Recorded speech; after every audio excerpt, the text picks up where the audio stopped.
Naaresto na ang umunoy mastermind at 6 na iba pang suspect sa pagpatay sa mag-asawang online seller sa Mexico, Pampanga noong October 4. Sunod-sunod silang nadakip ng mga pulis sa magkakahiwalay na operasyon sa Pampanga at Nueva Ecija. Base sa investigasyon, may utang na 13 million pesos sa mag-asawang biktima ang umunoy mastermind sa krimen.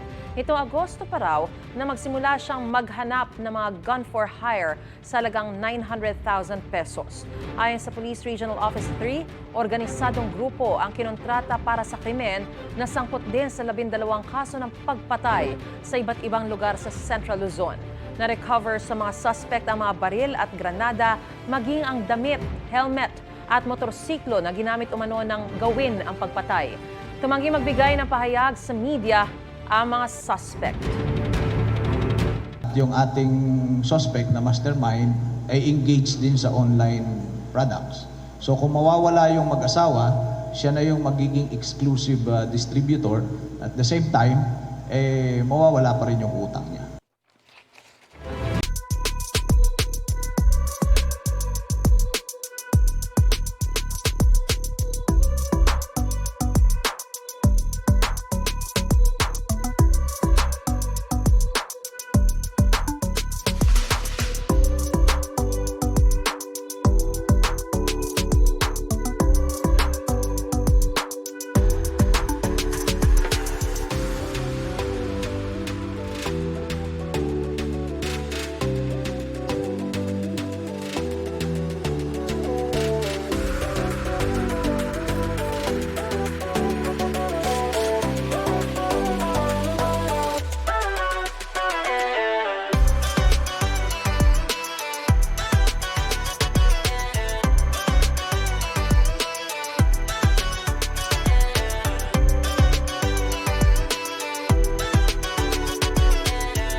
Mga kapuso, para una ka sa mga balita, mag-subscribe sa GMA Integrated News sa YouTube. Sa mga kapuso abroad, subaybayan niyo po kami sa GMA Pinoy TV at sa www.gmanews.tv.